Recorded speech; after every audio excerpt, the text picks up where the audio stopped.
time, but I know how to fix it. Don't worry, no worries, no worries. Fuck's sakes. Can I swear in this or not? No, you can't. Just people. There are kids and everything, So hang on. So don't give me stress. I will fix this in a minute. All right. Uh, where is this now? Appearance. Audio, video. Maybe it's because it's from South Africa. That's why. Here we go. And also, what happens if there is a cut in? Yeah. Okay. I think I got you. Yeah, I told you, man. There we go. There you go. All right. If you get cut out, and then we'll always try and figure out. Yeah. So. Yeah, we should be fine, but. Yeah. Okay. So one thing. Let me make sure that we are broadcasting to the world. And just when I needed my phone to work, it's just gone to sleep. Yeah, that's good. Brilliant. Nothing's working. Must be you. I wonder if Steve Darby's online here. Huh? Yeah, okay. So my wife has just said, make it public. Okay, I'll make it public. Otherwise, people can't see. Right. Yeah, I interviewed Steve Darby, so Dubs was on the show. Did you? Yeah. I didn't see it. You haven't seen it? I'll send you a link. No, yeah, send me the link, man. That'll be good. Yeah, no. My phone's. He's a character, eh? Yeah, of course. You know him. Okay, let me see if I can do it here. I'm trying to make it public so that more people can, listen to this. Yeah. We should be. Yeah. Okay. We are live here now. Okay. Oops. Okay. All right. We are public. Okay. Good. Good stuff. I think we should be live. Yes. Okay. I see us. All right, man. Thanks for waiting, and thanks for giving me a bit of grief as usual. But let me officially introduce the former Home United goalkeeper, played for Sheffield Wednesday, played for Crystal Palace for a bit, and someone I call a friend. Someone that he's a go-to guy when I get to South Africa, like in the past I've done. Mr. Shaun Roberts. Sassy, a friend. Thank you, my man. No, thanks for having me, bud. For some reason, we can't hear you, Shaun. No. We can't hear you. Yeah, can you hear me? You can hear me, right? Yeah. I got you. Yeah, for some reason, I can't hear you. We'll fix that in a bit. Let's see. But we can hear you here. That's the thing. Are you plugged in? Let's see. Can you hear me, sir? Audio, let's see. Right, built in. Yeah, so I'm all set up here. For some strange reason, I'm not hearing you. Can you hear me? You can, right? I can hear loud you. And clear. Can hear you, it's just that I can't hear you. So can you not hear me at all?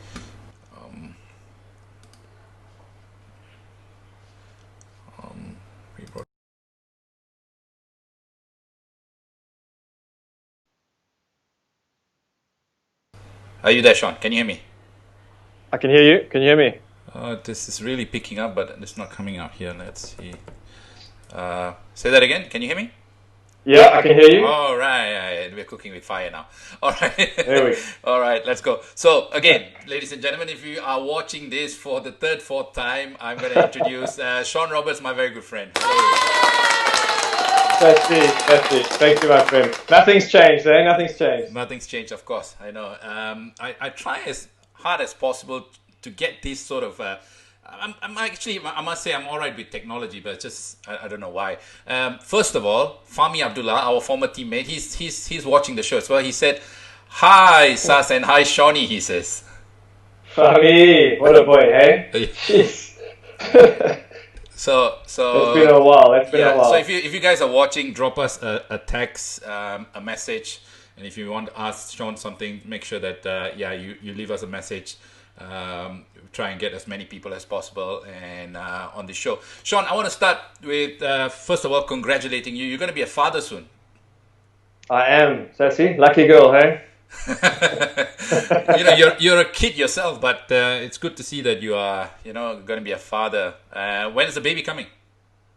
Yeah, Sassy. I mean, it's September 5th. It's due. I mean, it's a proper blessing. We were told we could never have kids, and naturally, so we just took the foot off the pedal. And then, as you know, when you don't stress about things sort of fall into place. And there we go, miracle baby.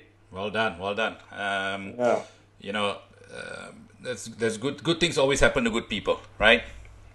Thank you, my brother. I appreciate that. Welcome to the club, I must say. It's a real blessing. It's a real bliss to have kids. Subramani is also watching. He says, send my regards to Sean, Captain Subramani. Captain Fantastic. Yeah, I'm sure you remember him, don't you? What's he like? 55, 60 now, eh? Yeah, but you know what? He looks really fit. He looks as though he still can play. Yeah, I'm not surprised. What a player, what a leader. Yeah. So let's start by talking about what's been keeping you busy, because I know you do quite a lot of stuff. I follow you on social media, really trying to reinvent yourself. You're one of those players that transitioned really well. And we've met a couple of times when I was in South Africa. I've seen your progress over the years. Tell us, when you finished football, what was the transition like? What you got yourself into? I know you're a football agent. You got your own podcast. You're a football pundit. You do a lot more than I try and do. Yeah, Sassy. I think when you say the transition went well, I must step in there and say it wasn't easy at all. And possibly I'm still going through that transition. It's something I'm quite passionate about now, in terms of helping others sort of guide them. I know you are as well. I think it's not unusual that after a period of brilliance, there comes a sort of moment of emptiness or sadness, and that sort of, I went through that for quite a while. Even so much that once I stopped playing football, I hated it. And I don't know if you went through the same thing. We left the country, my wife and I. We ended up on a desert island somewhere. We served cocktails for 3-4 years. And we just sort of escaped. And through there, I realized that I had some sort of lack of purpose that sort of brought me back to South Africa. And reinventing myself as I am now, I got involved in being a football agent, where I thought that was a sort of natural progression from where I came from. I had all the relationships already. So you would say that already 70% of the job is done. And all my clients now or 80% of the clients are players that I played with. And so the relationship's already there, the trust is there. And basically I wanted to become an agent that I never had. And you can attest to that. I mean, there's a lot of guys running around that are full of over-promising and empty promises and under-delivering and whatnot. And I wanted to be a bit different. And my whole business now is still football. Like you say, it's punditry. It's an agency. I've got a very successful podcast here in South Africa, which is Everything Football. And so the transition was very difficult, but finally I'm starting to see results. I want to talk all about that, right? Because I know that the transition, like you said, it's not easy, especially for guys like us that we spend our whole life playing football, and then it all comes to an end. And sometimes you think that you can keep going forever, but the fact of the matter is it doesn't. Like for me, it ended quite early, 29. I finished playing, but at any point did you feel that you were hanging on to playing football? At any point, because I had this conversation with Luke Chadwick last Monday, right? The former Manchester United midfielder, and I asked him. I said, when you finished playing, did you have this feeling that the phone would ring, someone would call you? You always get that feeling, right? Like someone's going to call me for sure, right? They need a experienced goalkeeper, or they might need an experienced defender. Someone's going to call for sure. Did you get that feeling? Sassy, I was sort of in the same boats as yourself. I stopped playing at just 32, hey? So I was also very young, especially as a goalkeeper. I was plagued by injuries, unfortunately, but also I was playing some of my best football up to then, and there's a lot of politics involved in football, I think worldwide, not just here. And I just sort of had enough. And I spoke to my wife and she was happy with it, and we literally got on a plane and we escaped for 3-4 years, and that's when I came back and started the business. But yeah, the transition, I think statistically, Sassy, it takes an ex-sportsman 8 years to really start finding his groove post-retirement. I mean, that's insane. Say that again. 8 years, did you say? 8 years on average it takes a professional sportsman to sort of reinvent himself or find his purpose again, or whatever that purpose is. So a part of my business now is sitting with my players and really structuring life after football, even if they are 28 or 29, is finding that second purpose or that second passion that they really enjoy now, and start looking into that, because come 35, 36, you start sitting there twiddling your thumbs and, biting your nails. It can lead to depression, divorce, substance abuse, all the above. You know the stories. It's not pretty. So I'm trying to make that process a bit smoother. Yeah, I've been working with quite a few professional players over the last year in UK, trying to help them with the transition. It's not easy at all. But let's come back to that later. I think that's your present day life. But I want to. This interview is all about talking about your journey, your football journey. I listened to a podcast just before we got on air, and it was really cool. Ridiculously Human podcast in South Africa, right? Where those guys interviewed you really well, and some things that I've known you as a friend, but I didn't realize that those things are pretty much part of your story. So let's go back in time. You were born in Durban in South Africa, right? Born in Durban, grew up in Johannesburg. Turned professional at 17 or 16 here in South Africa, and then as soon as I finished school, as we call it, matriculated here in South Africa, I left for overseas, as my parents are British, so we had that passport, which made it a lot easier, and we moved over to sort of fulfill my football career. Yeah, let's talk about the beginning, right? So how was it like growing up in South Africa? But because we all know, right, the history and background of South Africa, especially being a South African white, things might have been different for you growing up. I've observed that, obviously, being there myself, been there quite a few times. How was it like as a young boy growing up in South Africa? And let's not forget, the football is predominantly an African game, right? Sure. Yeah, absolutely. It's I was very privileged, Sassy, to be honest. I had great parents. I went to a good school. But I always knew that I was, when you're young, you have these dreams and ambitions, and you know that this is going to happen. And then as you get older, stress starts coming in and everything starts getting faded. But I always knew I was going to be a soccer player. And, so I didn't go out partying. I had a great group of friends that understood it. So when the guys were out getting drunk and having a fat party, I was at home because I knew I was playing on the Sunday or the Monday or whatever. But growing up in South Africa, it was a privilege. It still is. It's the most beautiful country in the world, with the most amazing people. And yeah, I've always been a white guy in a black sport, and it's been great. And I'm always the clown of the class, as you like, especially at school, and the team, as you know.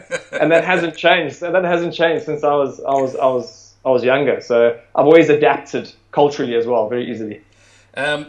Let's talk about where you started, because you went to a few clubs, but Wits University was where you started your youth journey, I believe, right? So I started at a club called Panorama, which is in an area called Honeydew. So from under 6, I was already 5 years old, all the way up to, I think, under 12, under 13. And then from there, I went to Wits University, known as Bidvest Wits now, that's been bought out. Yep. And I was there till about 17. I turned pro at 17 with Wits, and the coach understood that my dreams were to play overseas, and he let me leave when I was 17, 18, as soon as I finished school. And since then, Sassy, I never really looked back. And the best thing I ever did was to go overseas and try my luck. It wasn't easy, but it proved to be beneficial to me. Let's talk about that, because your parents moved to England, right? I believe your dad got a job in England. You moved there as part of the family relocating back to England. You had to knock on a few doors before you eventually ended up with Crystal Palace first, right? Or was it Sheffield United? Yeah, Sheffield Wednesday. So it was, so Crystal Palace first, but yeah, absolutely. Trials at Tottenham, trials at Wolves, trials at was it Halifax? I think I went through 8 or 9 teams before I ended up at Crystal Palace. And I was 18, I think, at Crystal Palace. So I signed for the juniors, under 19s. And literally within 3-4 months of arriving, Steve Bruce came in and changed everything up, and I was released. So it wasn't the best start. But again, I kept on pushing and ended up at Sheffield Wednesday. Same scenario, under 19s was a lengthy trial. It was about 8 weeks or so. And in the period of the last 2 weeks, we played against Man United reserves, Liverpool reserves. There was 2 or 3 others, and I was just unbeatable. And after the Liverpool game, actually Liverpool approached me to say, "Listen, what's your story?" And then that night, I signed for Sheffield Wednesday. So it was a relief, but it was amazing. I mean, Sheffield Wednesday is an amazing club. They've been through a tough time, but yeah, magnificent stadium, magnificent fans. And as I was there, I slowly broke into the first team. Yeah, I actually interviewed Carlton Palmer a couple of weeks ago, Sheffield Wednesday legend, right? And it's up. Yeah, let's talk about your time in England, because you talked about the struggles, right? Because one of the reasons why I started doing this series is because of the lockdown. A lot of people are suffering mentally as well, right? Because it's hard to be locked in, and so part of the show, what I try and do is that, especially the guests that I speak to, how do they overcome these sort of disappointments, right? Because you gotta keep at it. You gotta really dig deep to find the character to keep going, because failure is all right, but to quit is a problem, right? And especially at a young age where you get knocked back. How did you keep at it? Because was it down to the belief that you could actually do it? Was it down to your own belief in your ability?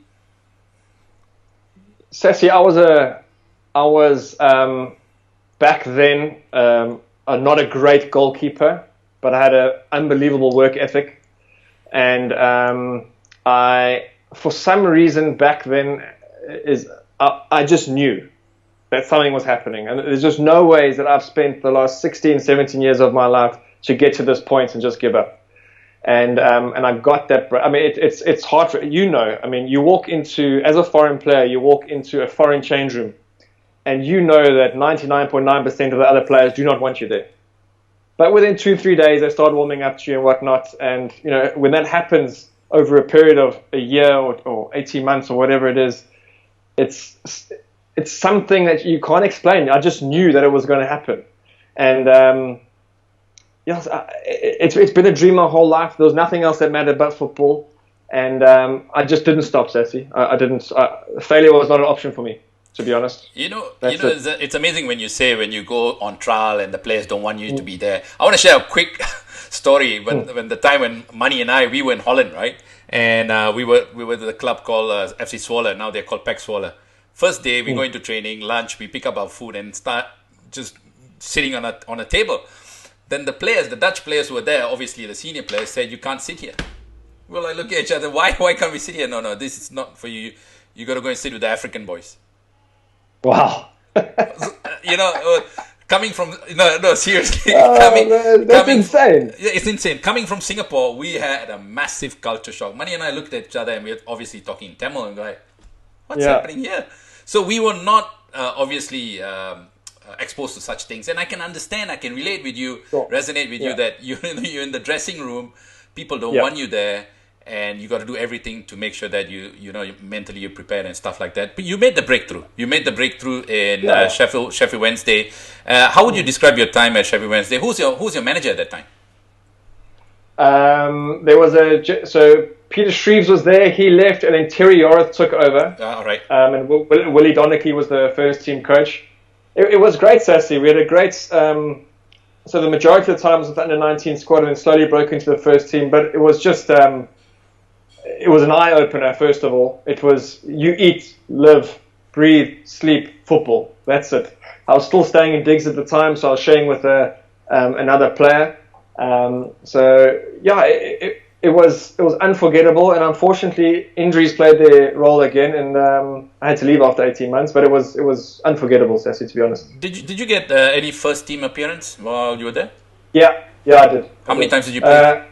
Yeah, I got the one appearance, which was awesome. Burnley away at Turf Moor, and we were bottom of the log, and we won 2-1. So it was a hell of an experience, and my dad was actually in the crowd, so that was unforgettable. I want to ask you about that experience because did you know that you were going to play the night before, or did you find out very late well, just before the kickoff? Yeah, Kevin Pressman actually got injured in the game, and yeah, so you're busy shaking and you don't know what's going on, but came on and you might know this, but when you in the zone or when you step your foot onto the field, there's everything else disappears. It's just like nature takes over and you just feel free. And I had a great game, and yeah, and obviously Kevin Pressman was, I think he played for England. I'm not too sure if he did play for England, but he's a world-renowned goalkeeper. Yep. Been at Sheffield Wednesday for years, and obviously when he came back from injury, I had to sort of step aside, And after 18 months, was it hard to say goodbye to England? Was it? I mean, I suppose you were injured. It was a forced move back to South Africa, right? Yeah, it was frustrating. It was my choice to come back to South Africa, and it's possibly, if you ask me if I have any regrets, that's probably one of two regrets is leaving England when I did to come back to South Africa. I made the stupid decision to come back for a girl, as you do at that sort of age, and yeah, but it's brought me to where I am now, where I'm truly blessed. And the other thing I regret, I think, in terms of my career is, I think, if this makes sense, caring too much. I've only realized now that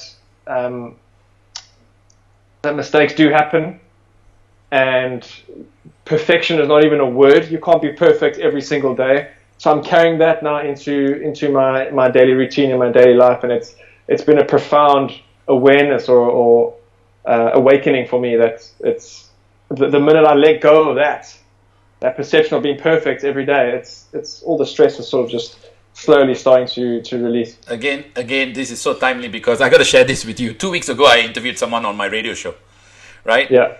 And it didn't go as much as I felt that it was really not one of my proudest work, right? Let's put it that way. But for some reason, people absolutely loved it. And then just this morning, we received a fan email from Japan. A lady in Japan has been listening, and she said it was amazing interview. I picked up who's the guest and stuff like that. I won't go into who is because I don't want to hurt her feelings or whatever.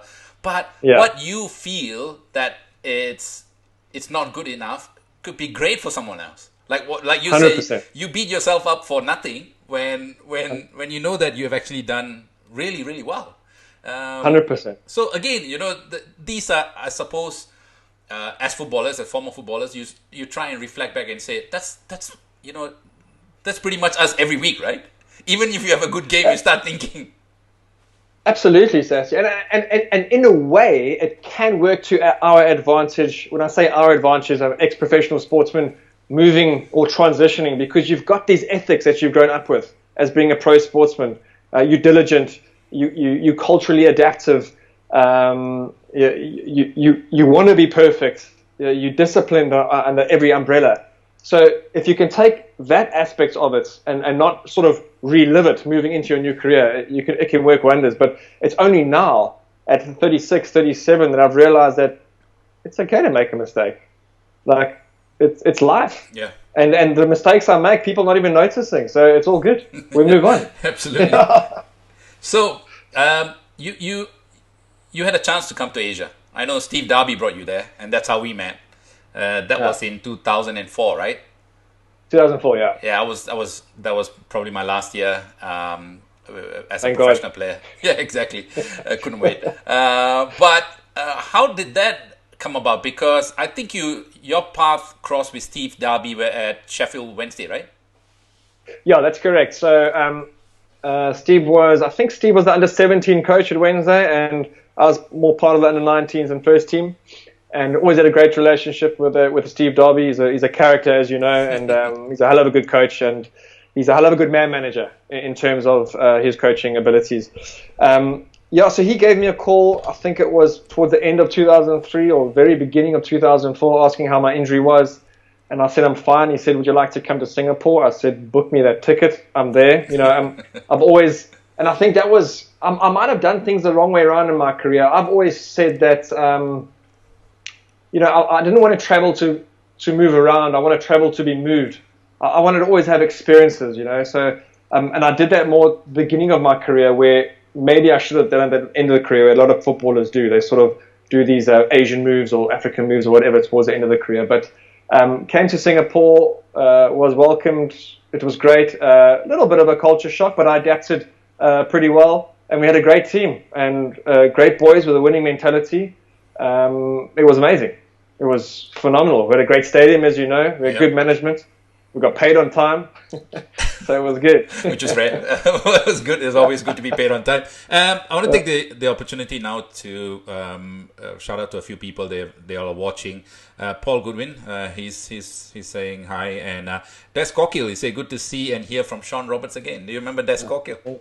I do. ESPN, I think. Yeah. Yeah, he's a big fan of this show. He always comes on when he's got a moment. Let's move on. Home United, right? Like you said, great team, great coach, and a bunch of players that you guys did really well with. What did you think of the level of football? Because obviously you've gone to Sheffield Wednesday, gone back home to South Africa, and then you landed in Singapore. What did you think of the level? It is, I would say the level back then was very similar to the level of South Africa. I wouldn't say anywhere near to Europe, with all due respect to the S League. But I think what made it easier, and this might answer your question, is that we had very, very good players in our team. Players that could have played in Europe. And you can attest to that. So that sort of brought the level up for me in a way. And it was... Because there were a lot of, I think there were only 9 teams, or 7 teams in the league, or you play each other 3 or 4 times. Yeah, probably 9 teams at the time, I think. Was it 9 teams? Remember. It's changing all the time. So there was some very, very, very bad football played, and there was some decent football played. So it was very much up and down and quite inconsistent, but had a great time. So it's an unbelievable time. Yeah. At the time, the foreign players were yourself. You had Perez. You had Egma. Suti and Sorachai, if I'm not wrong, right? That's right. Yeah. Well done. What a team! What a lineup! What a squad! I mean, I unfortunately had to live next door to the Brazilians, so it was fantastic team. Hey, I mean, you put those 5 players in any squad, you've got a hell of a squad. It was a good spine as well. And of course, the local players as well. You got Mani, captain, ID Skanda. Yep. And you had all the other national players along there as well. You talked about living next to the Brazilians because Egma was here. Egma was here for a couple of months. Oh wow! I think after 20 years he came back. It was good to meet up with him. I met him up with the boys. But any incidents there's loads, right? There's loads. Anything that we can keep PG for this broadcast, and maybe something you can share that sticks with you forever. There's absolutely nothing PG about the Brazilians, Sassy. There really isn't. I mean, I just remember eating and drinking far too much with them. It was, but such good people. Do you know what I mean? I mean, if we had to go to Brazil tomorrow, 100% they'll phone us up and we'll be staying with them and their families. It was just an epic memory with those guys, and hell of a good players. But I do have the one regret I have in my career in Singapore was the only time I've ever lied in my career, and Steve picked it up straight away. So on Sundays, I think it probably doesn't happen now. You would buy a beer and you'd get 2 free. It was ridiculous. So yes, please, I'm into that. And we didn't have the Monday off, which was a schoolboy era. I think we played on the Saturday. I went out on the Sunday. It's the only time I've ever done this in my career. I get to training with a massive gash on my head. And I told Steve, the coach, I said, Steve, I'm sorry, I slipped in the shower. Can you believe it? He said, absolute rubbish. I was behind you when you fell running towards that taxi. I saw you. I was like, oh. And then we're playing in the Champions League and you actually dropped me. Really? So I got dropped for 3 or 4 games. I would never forget that. So big lesson learned, and never lied to a coach since. Nah, you don't. Subramani's wife, Vanita, she says hi as well. She remembers you for some strange fantastic. reason. How's it going? But you left after that season. Yes. Lasted one season because I think was it Lionel Lewis that was coming into who was already there or took over from you? Yeah, I think so. And as we know what a good keeper he was and what he went to accomplish with Home United in Singapore. So my time was up. I would have loved to stay a couple more seasons, I think. But I also wanted to go back and compete for the World Cup squad, which was happening, in 2010 for the World Cup. So I made the decision to come back to South Africa, and that was end of 2004. And then signed for one of the biggest teams in South Africa, Sundowns. Yeah. And we went on to win that league in 2005, 2006, which was amazing. So tell us about the move back to South Africa. So now you'd lived in England, you moved back home to South Africa, and then you spent some time in Singapore. Going back to South Africa, was it an easy transition again? Yeah. Because that's home for you, right? Yeah, that's home. I mean, I moved in with my best friend.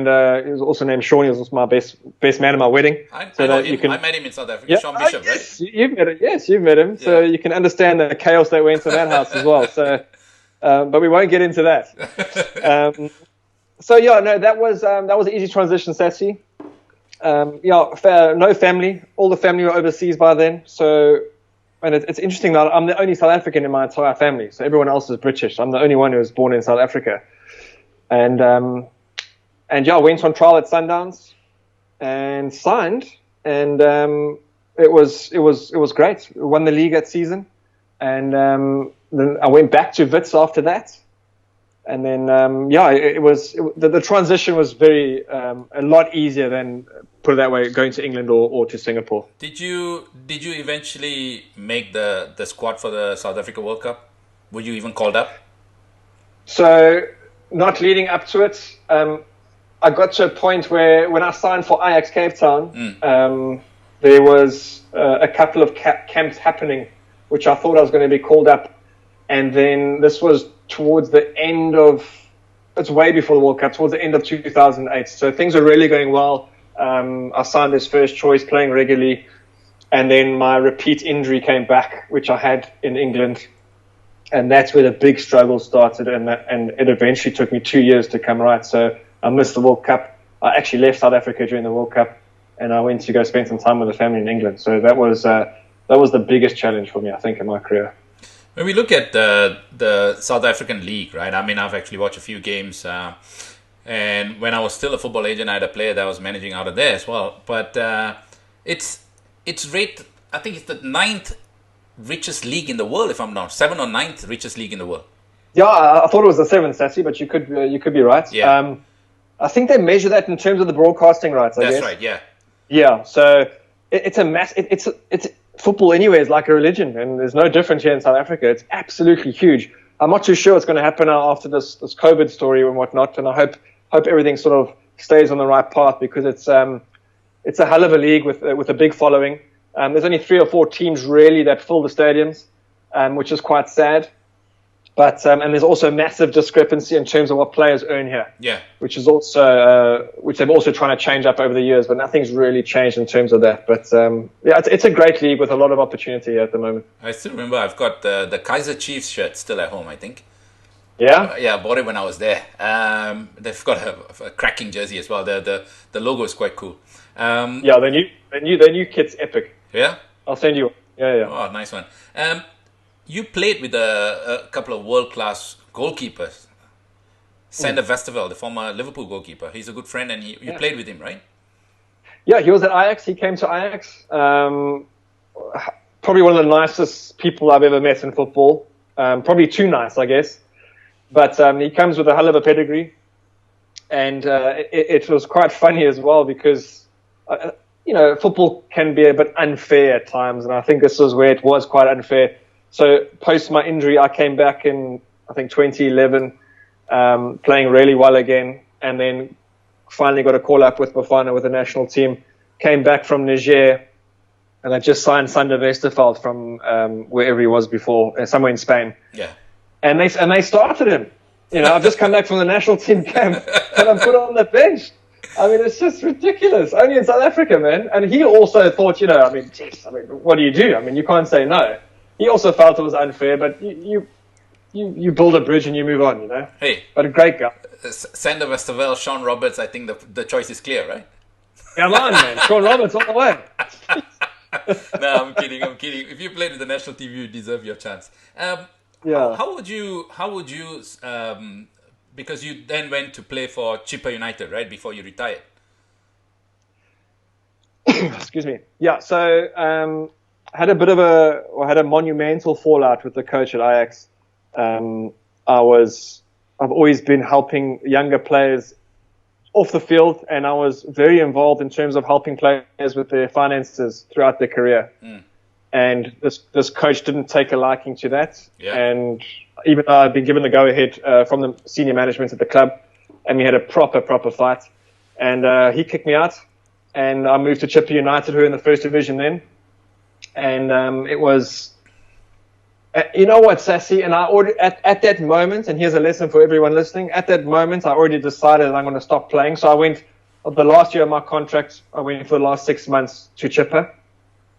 So they signed me outright. I was released from Ajax. And I said, you know what, I'm not going to care now. I'm just going to go have fun. I know I'm leaving. I'm not even going to care. Still be professional, whatever, but whatever. It was the best football I played in my career. Really, yeah. I didn't care.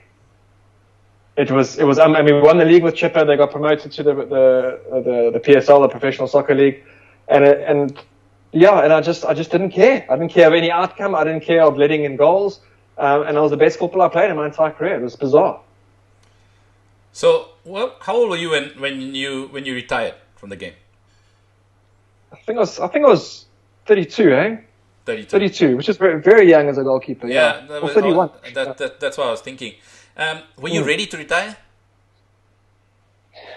Mentally, yes. Physically, I could still play now, to be honest. I just had enough. Looking back, should have I just played on for another 4 or 5 years and cashed in a bit? Yeah, possibly. But the stories to come out of what's happened after that, the traveling we've done, the friends we've made, the connections we've made, the doors that have opened that were once closed. So I don't know. So what's the answer to that? I'm very happy where I am now. Happily married, got a beautiful baby on the way. We live on the beachfront in Cape Town. So if I didn't go down the other route, I may not be here. So it's 6 of one, half a dozen of the other. But I'm very happy where I am at the moment. Just to add in there, I feel that Cape Town is one of the most beautiful places on earth. It's just mind-boggling when you get to Cape Town.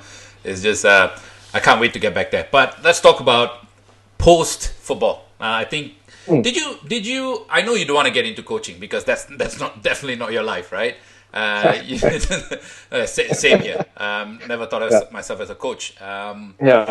Even though I tried at different levels, but you got to be made to be a coach, right? You got to live the game 24/7, and I was 100%. Not ready to do that. And yourself, was it easy? I mean, did you really know what you want to do? Because you were dabbling with a bit of financial advisory here and there. But did you have a very clear path or clear plan what to do right after? No, because that's why we escaped. So we left. And like I said before, I hated soccer for a period of time. Like I didn't switch on. I didn't go on the internet. I didn't see it. I hated it. And that was the decision I made for at least 2 years. And then I started, when we moved to Cayman Islands, I started punditry there on the English Premier League, which was epic. I think Paul Kennedy's actually listening, so he's going to be listening onto the show today. And he was the guy that was involved in the Cayman television side. So that sort of sparked my interest again. And I slowly got back into it. And then Cayman Islands was amazing. I was serving cocktails on the beach, doing the old Tom Cruise thing, and it was epic. But so the reason we actually left Cayman Islands was Gary Bailey phoned me. I don't know if you remember Gary Bailey, ex-Man United goalkeeper. Yes. Yeah. And he said, Sean, what are you doing? I said, drinking a pina colada. What are you doing? He said, well, so he left South Africa. He's sort of heading up the BN Sports Group in Miami in terms of the La Liga and the American League. And he says, do I want to come over to America and start doing punditry there? I said, 100%. Packed our bags, left to Miami, and then our work permit got denied. And right. That's Okay. that's the reason we sort of came back to South Africa. And I just thought the transition from the playing into the representative side of things made sense at that time. And obviously, this is not an overnight thing. This is a 5 to 10 year goal. And I think the players just slowly start appreciating honesty and not over promising and under delivering. It's just pure brutal truth. Sometimes they don't want to hear it, but they appreciate it, and I think that's why it's going very well. Yeah, I don't know how you do it. I tried being a football agent for 4 or 5 years. Not for me. You must be able to, no matter how honest you want to be and do the right things by the players, you get always let down by the players. But I suppose that shouldn't stop you from helping, right? I think that's what you're doing. Yeah, I'm adding value, but I'm also, my attachment has gone from it. Do you know what I mean? So Okay. I'm not desperate for it. I'm not desperate for that deal to happen. I think the minute you're desperate for something to happen, you repel it like anything in life. So the attachment from it has gone. I'm having a lot of fun doing it. And through that, I'm attracting the right sort of clientele that I want, because I've turned away a lot of clientele because I don't want to be picking some guy up, drink driving at what time in the morning, you know. So a specific clientele. And it's added a lot of value to my business. We're getting the right people involved because word travels as well. Right. And how many players do you manage now? I've got 21 or 22, I think, Satsy. And all of them are South Africans? All of them are, well, there's foreigners in South Africa, Okay. But they're all playing in the South African League at the moment. I've recently taken the business global. I've sort of partnered up with quite a few other agents overseas. So this is all going to transition soon into a global business, which is quite exciting as well. Yeah. What is the part of being a football agent that attracts you into that game? Is it because you want to be the agent that you never had? Yeah, that's it. That's exactly it. Yeah, I said that before. Right? You sort of quoted me there. Yeah. But that's it. That's exactly it, Sassy. It's and also you must remember, there's not one agent in South Africa that has actually played the game. Really? Do you know? Yeah, there's not one. So that's mind-boggling. So these guys are giving away such a massive part of their life to someone who's never played the game. So what I'm bringing to the table is, right, if you've been through an injury, talk to me. If you're fighting with your wife or your missus, talk to me. If the coach has fallen out with you, talk to me. Like, if you've been dropped, if you're on absolute ecstasy, if you won the league, come, let's chat about it, let's talk about it. I've been through everything. So I add a different dynamic completely to what the other guys are adding. And the guys can see it because there's players are starting to talk in the changing room, which is for good things, which is where you want to be at, which is great. Yeah, word travels fast in football, right? Yeah, exactly. But the one thing I don't like about it is that it's, which I'm learning to like, is that it's taken me completely out of my comfort zone in terms of negotiating deals and putting boundaries up, which I've started having to do, and not being Mr. Nice Guy for the first time in my life, because I sort of get along with everybody. But it's teaching me a lot in that sense, for sure. You know, it's quite obvious that you're a funny guy, naturally funny. Sometimes to a point of irritation, but that's another story altogether. But where does all of this charisma comes from? Is it from your dad or mom? It's a good question, because my dad was a he was an introvert, massively. Okay. But and he was my hero for sure. But he taught me humility, and he taught me that good things happen to good people. And he taught me just to always be true and just be consistent. And my mom is very different, but I don't know, because my mom's also not so much an out there person. And I don't know where the confidence has come from. I think the confidence it must have come through sport, from playing, with being around kids all the time, but also being better than the other kids back then as well. I always sort of stood out on the football field, and I think that's where the confidence and maybe the charisma and the terrible jokes have helped me pave a career for myself. Let's talk about your podcast, because it's quite massive in South Africa, right? Yeah, it was just voted the top podcast on Apple, sports podcast on Apple in Africa, I think, which is ridiculous. I mean, it's only, I think, 7 or 8 months old. And It's obviously very targeted at a niche market, which is the African football market, Yeah. which is great. And we just talk once a week, 1 hour, all things local football. We touch on the European leagues a little bit, but obviously we're struggling for a little bit of content now with this lockdown. So, Likewise. you know, it's nice to just create some content and to see where it takes us. But it's definitely a space that I want to move in because my wife and I, we love traveling, and I think podcasts is something you can do on the road, as you know. And so I want to build that up to a certain base where they can sort of, fund whatever we want to do, which we're getting there. And we landed Heineken as a sponsor just before lockdown, and unfortunately they've had to pull out. So back to the drawing board once everything gets back to normal, I guess. Let me ask, is that your own initiative or is it part of a bigger media outlet? Yeah, so I approached, there's a company called Soccer Laduma here, which is the biggest selling newspaper in Africa, I believe. And they've got a massive online platform, which is just football. So European football, local football, African football, whatnot. And I approached them and I said, guys, there's nothing like this. No one's doing podcasting. And still no one's doing podcasting in South Africa. There's such a massive gap. And they love the idea. I've got another ex-player, a guy called Teko Modise, who's Teko Modise, I know him. Absolute legend in South Africa. So we do that together. And he's probably one of the most knowledgeable guys in terms of local football that I know. And we work well together. And we have a lot of fun. We talk a lot of rubbish, which I'm good at, as you know. We tell a lot of bad jokes. And and we structured the deal that everything that's brought in is split 3 ways: myself, Laduma, and Teko, and it's a great little business when it eventually becomes monetized, I guess. Yeah, no, I've heard a couple, but it's very, I suppose, South African focused, and there's a lot of nuances and I suppose local language that I suppose the international audience won't. But well done. I think not many of us footballers, when we finish playing, think out of the box like that, right? The piecing 1 and 1 together, putting a deal together and stuff like that, because when we're playing, we are spoon-fed, right? Everything's given to us.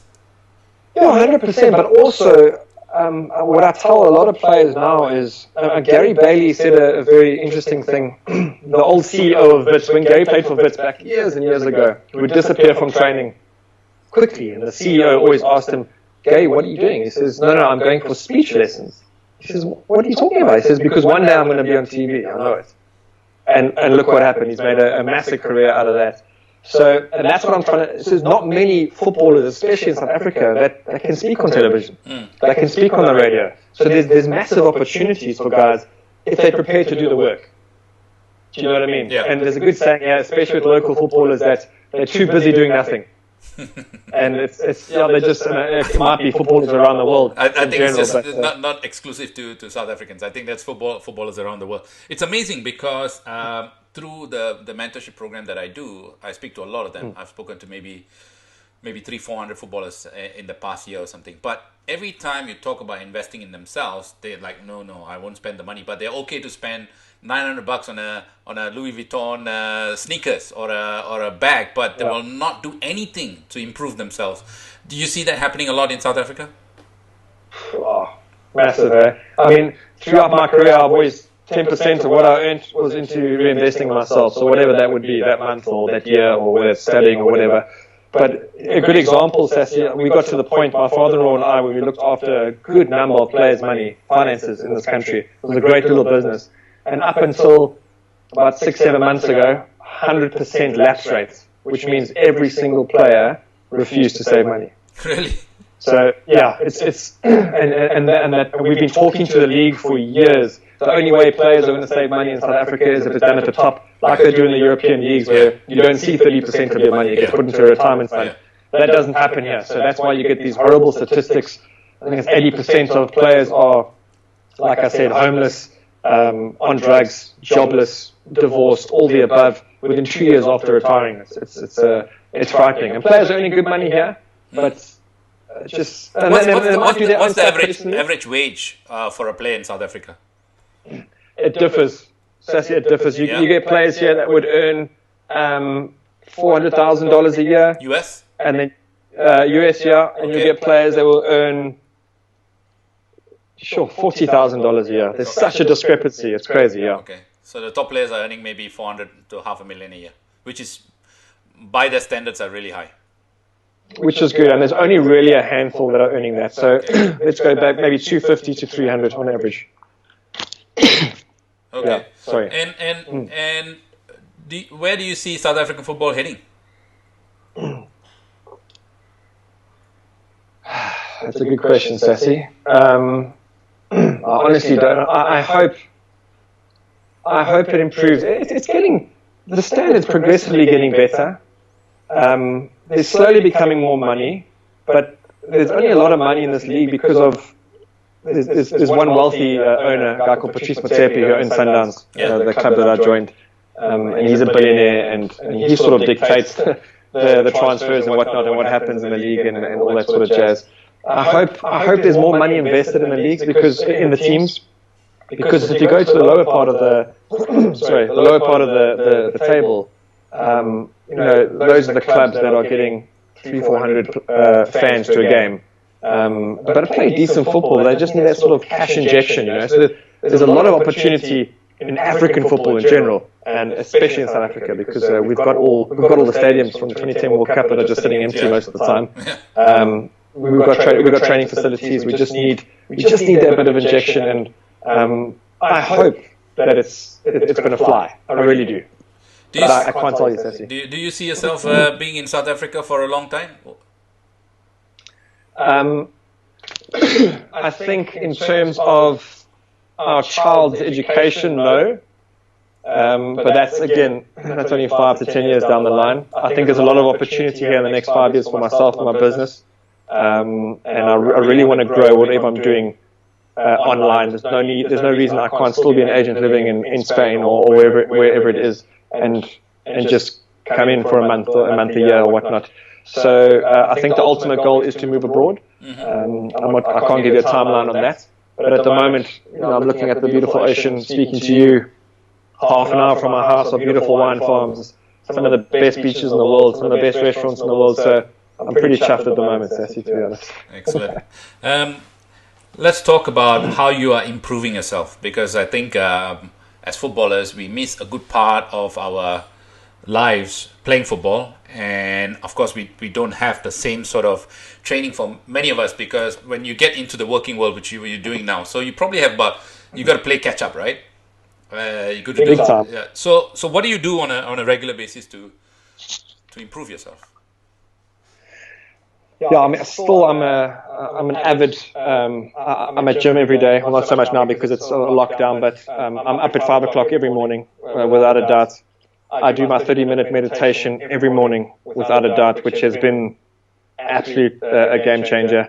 I do my hour exercise every morning, without a doubt. So come 7:30, I've already got 2.5 hours up on everyone else who's still sleeping, and my day's already started.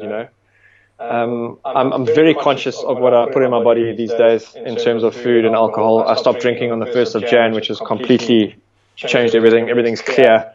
I do a lot of, I've been on quite a few retreats in terms of plant medicine, which we can go into if you want, which has really given me direction in life, which has helped me with the transition big time. It's helped me with my relationships. But it's also a big investment as well in terms of, you've got my meditation is a practice.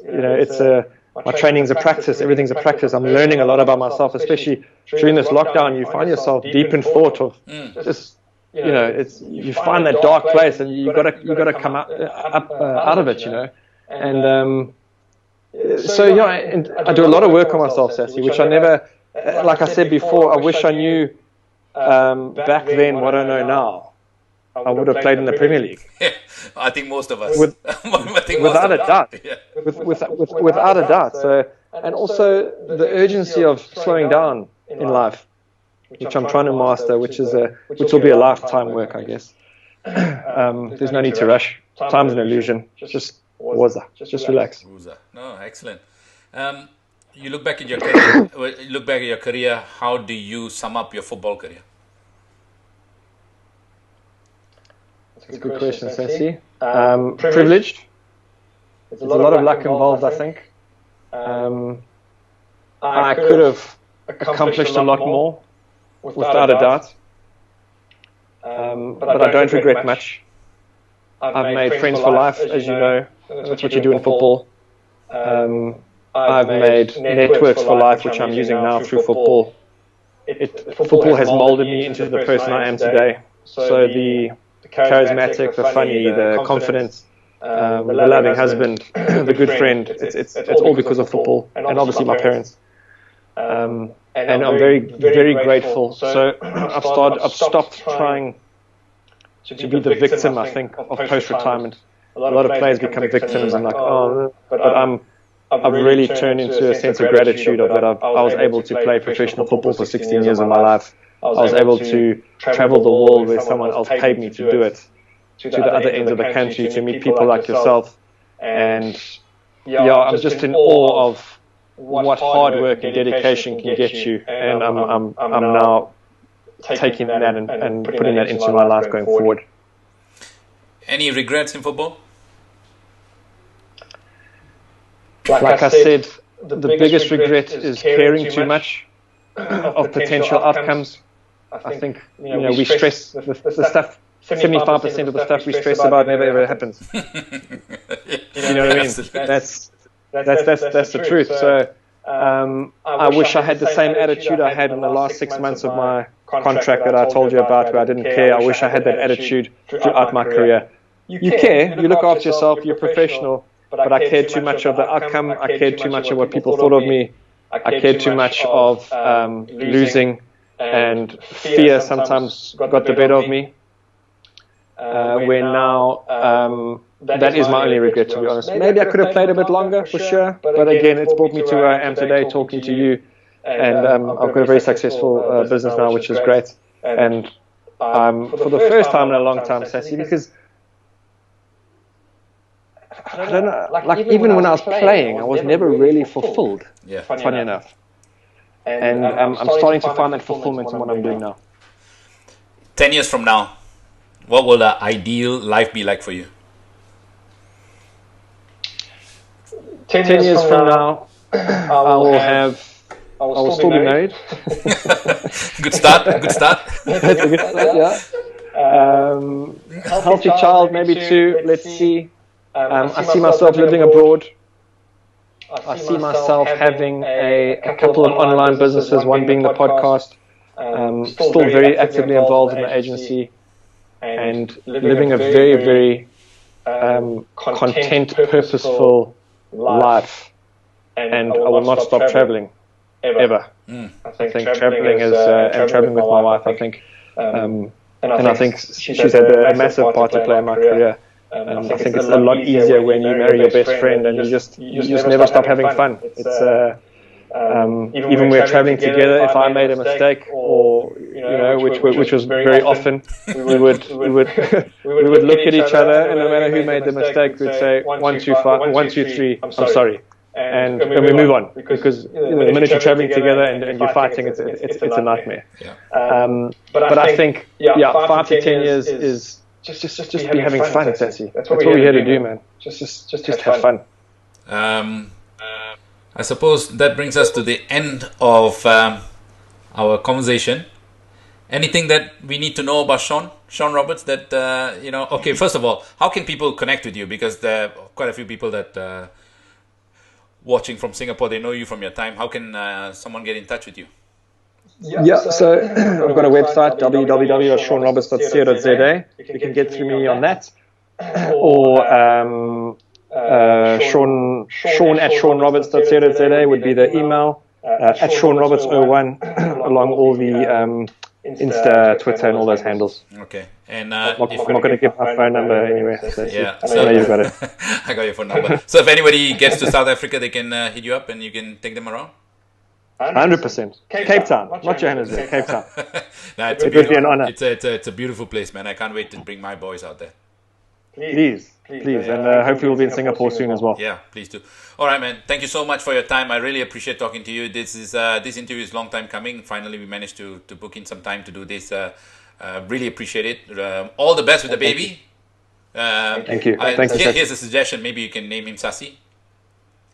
I doubt it. I highly doubt it. No, But I'll keep that on the back burner. All right. All the best, and you take care, brother. Thank you, my brother. Appreciate Take it. care. Bye. Cheers. Bye.